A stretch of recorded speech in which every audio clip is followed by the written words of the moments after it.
அனைவருக்கும் வணக்கம். Welcome to our channel. இன்னைக்கு நம்ம பார்க்கக்கூடிய கோயில் பட்டீஸ்வரத்தில் அமைஞ்சிருக்கக்கூடிய துர்க்கை அம்மன் கோயில். இந்த கோயிலை பற்றி தான் இந்த வீடியோவில் நம்ம பார்க்க போகிறோம்.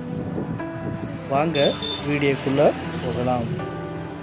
இப்போ தான் நம்ம சேனலுக்கு புதுசாக வந்திருக்கீங்கன்னா மறக்காமல் இந்த சேனலை சப்ஸ்கிரைப் பண்ணிக்கோங்க. பக்கத்தில் பெல் ஐக்கானையும் ப்ரெஸ் பண்ணி ஆல் என்ற நோட்டிஃபிகேஷனையும் கொடுத்துக்கோங்க. வாங்க வீடியோக்குள்ளே போகலாம். இந்த பட்டீஸ்வரம் கோயில் எங்கே இருக்குது அப்படின்னு பார்த்தீங்கன்னா, கும்பகோணத்துலேருந்து சரியாக 10 கிலோமீட்டர் தொலைவில் அமைஞ்சிருக்கக்கூடிய இந்த கோயில் 6ஆம் நூற்றாண்டு 7ஆம் நூற்றாண்டில் கட்டப்பட்டதாக சொல்லப்படுது. மேலும் சோழர்கள், பாண்டியர்கள் இது போன்ற பல மன்னர்கள் கீழே புறநம்பிக்கப்பட்டு விரிவாக்கப்பட்ட ஒரு கோயில் இந்த கோயில். மேலும் இது பட்டீஸ்வரம் துர்க்கை அம்மன் கோயிலாக தான் நம்ம எல்லாருக்குமே மேக்சிமம் தெரியும். ஆனால் இந்த கோயில் பட்டீஸ்வரம் தேன்புரீஸ்வரர் கோயில் தான் இதோட ஒரிஜினல் பேர்.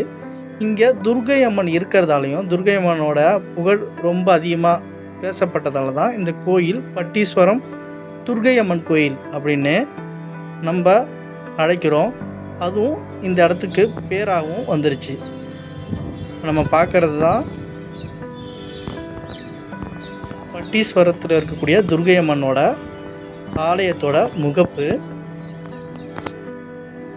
அருள்மிகு தேன்புரீஸ்வரர் திருக்கோயில், துர்க்கை ஸ்தலம் பட்டீஸ்வரம். இதுதான் கோயிலோட பேர். நம்ம துர்க்கை அம்மன் கோயில், பட்டீஸ்வரம் துர்க்கை அம்மன் கோயில்னே சொல்லி பழகிட்டோம்.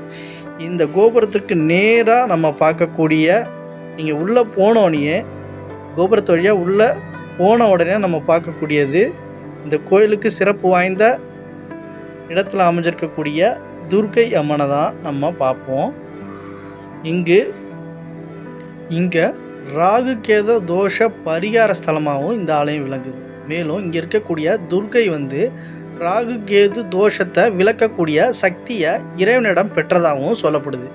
அதனால தான் இங்கே அதிகமாக ராகு கேது தோஷம் உள்ளவங்களும் இந்த கோயிலுக்கு வரதை நம்ம பார்க்க முடியும். மேலும் இந்த கோயிலில் ஸ்ரீராமர் அவரும் தோஷ பரிகார பூஜை செஞ்சதாகவும் சொல்லப்படுது இந்த கோயிலோட தல வரலாறு. மேலும் இங்கே ராகு தோஷம் இருக்கவங்க முக்கியமாக இங்கே துர்க்கை அம்மனை வழிபட்டு இங்கே நடக்கக்கூடிய பரிகார பூஜைகளை நம்ம பார்க்குறோம்ல, இந்த இடத்துல தான் பரிகார பூஜைகள் நடந்து அது சம்பந்தப்பட்ட திருமண தடைகள், குழந்தை பேர் இது போன்ற பலவிதமான பிரச்சனைகளுக்கும் இங்கே இருக்கக்கூடிய ஆலயங்களில் பரிகார பூஜைகள் செஞ்சு இந்த இடத்துல கட்டி அதுக்கான பரிகார பூஜைகள் நடைபெறுது. முக்கியமாக சொல்லணும்னா, ராகு கேது தோஷம் உள்ளவங்க செவ்வாய், ஞாயிறு இது போன்ற தினங்களில் ராகு காலத்தில் இங்கே தோஷ நிவர்த்தி பூஜைகள் செய்கிறாங்க. நான் சொன்ன அந்த ராகு கேது தோஷ செய்யக்கூடிய இடம்தான் இந்த மரம். அது கீழே ஏகப்பட்ட பரிகாரங்கள் நடந்திருக்கிறத நம்மளாலே பார்க்க முடியும். மேலும் அதுக்கு குளக்கரை ஓரத்தில் அமைஞ்சிருக்காதா குளக்கரை விநாயகர் எப்போதுமே நம்ம ஐதீகத்தில் உண்டு. ஒரு குளம் இருந்தால் அது பக்கத்துலேயே விநாயகர் இருப்பார். அவரை கடந்து தான் நம்ம இப்போ தேன்புரீஸ்வரர் இப்போ நம்ம பார்க்க போகிறோம்.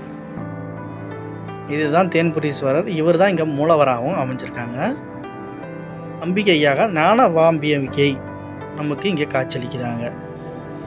இதுதான் நம்ம தேன்புரீஸ்வரர் கோயிலோட முகப்பு. முக்கியமாக இந்த கோயிலோட தேன்புரீஸ்வரர் பார்த்தீங்கன்னா நந்தி கொஞ்சம் விலகி இருக்கு. ஏன்னா திருஞான சம்பந்தர் இந்த கோயிலுக்கு வரும்போது அவரை வழிபடுறதுக்கு நந்தியை விலகி இருக்க சொன்னதாகவும் சொல்லப்படுகிறது. சிவபெருமானே சொன்னதால் நந்தி விலகி திருஞான சம்பந்தருக்கு தரிசனம் செய்ய உதவியாகவும் இருந்ததாகவும் சொல்லப்படுது. மேலும் இப்போ நம்ம கோயிலுக்குள்ளே சுற்றுப்புறத்தை தான் பார்த்துக்கிட்டு இருக்கோம். இதர தெய்வங்கள், சிறு சிறு தெய்வங்கள் அதெல்லாமே மூலவரான சுற்றி அமைச்சிருக்காங்க. மேலும் இங்கே வந்த ராமர், நான் சொன்னல, ராமருக்கும் இங்கே ஒரு தோஷ பரிகாரம் நடந்தது. ராவணை கொண்டதால் இங்கே இருக்கக்கூடிய சகாத்தி தோஷம் அப்படின்னு சொல்கிறாங்க. அதுக்காக இங்கே வந்து மணலில் லிங்கம் பண்ணி அவர்கிட்ட பரிகார பூஜை செஞ்சதாகவும் சொல்லப்படுது. மேலும் இப்போ நம்ம பார்க்குறது சுற்றுப்புறத்தில் அமைஞ்சிருக்கக்கூடிய சிறு சிறு கோயில்கள். இப்போ நம்ம கோயிலோட சுற்றி வந்ததுக்கப்புறம் நம்ம வந்து இடது பக்கத்தில் ஒரு வாயில் அமைஞ்சிருக்கும். அது வழியாக போனால் தான் நம்ம ஞானாம்பிகையை பார்க்க முடியும். இங்கே மூலவராக தேன்புரீஸ்வரரும் அம்மையாக ஞான வானாம்பிகையாக இங்கு காட்சியளிக்கிறாங்க. அவங்களோட முகப்பு மண்டபம் தான் இந்த மண்டபம். ரொம்ப அழகாகவே யாழிகள் சிலைகள் அமைச்சிருக்காங்க. இந்த மண்டப தூண்களில் ரொம்ப ரொம்ப அழகாகவே இருந்தது. மேலும் இந்த கோயிலோட வரலாறு எல்லாத்தையுமே இந்த மண்டபத்தை ஓவியமாகவே வரைஞ்சி வச்சுருக்காங்க. நின்று நிச்சயமாக படிங்க. இந்த கோயிலோட ஸ்தல வரலாறு நீட்டுக்கும் வரைஞ்சி அழகாக அது கீழே என்ன நடக்குது அப்படின்ற டீட்டெயில் கொண்டும் போட்டிருக்கிறத இப்போ நம்மளால் பார்க்க முடியும். நான் சொன்னபடி திருஞான சம்பந்தர் வந்தது, அது அவருக்காக நந்தி விலகி நின்னது. மேலும் இங்கே வந்து ராமருக்கு தோஷம் விலகிறதுக்காக அவர் பூஜை செய்கிற அந்த விஷயம். மேலும் முக்கியமாக இங்கு பார்வதி தேவியும் வந்து தன்னோட முன்னாள் கர்ம வினைகளுக்காக பூஜை செஞ்சாங்க.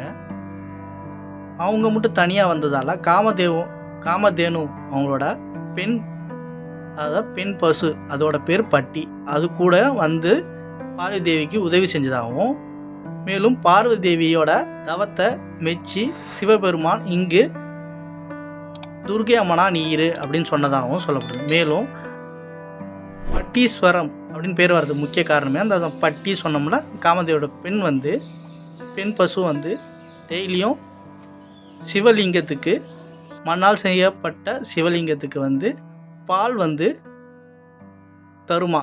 அதனால தான் இந்த இடத்துக்கு பட்டீஸ்வரன் என்ற பேரும், முக்கியமாக இங்கே இருக்கக்கூடிய மூலவருக்கு தேன்புரீஸ்வரருக்கு பேரும் வந்ததாகவும் சொல்லப்படுது. ஸோ கும்பகோணம் போனால் நிச்சயமாக இந்த டெம்பிளை விசிட் பண்ணுங்கள். இந்த வீடியோ உங்களுக்கு கொஞ்சமாக யூஸ்ஃபுல்லாக இருந்திருக்குன்னு நம்புகிறோம். இந்த வீடியோ பிடிச்சினா மறக்காமல் சேனலை சப்ஸ்கிரைப் பண்ணுங்கள். பக்கத்தில் பெல் ஐக்கானே ப்ரெஸ் பண்ணி ஆல் நோட்டிஃபிகேஷனையும் கொடுத்துங்க. தேங்க்ஸ் ஃபார் வாட்சிங். நன்றி, வணக்கம்.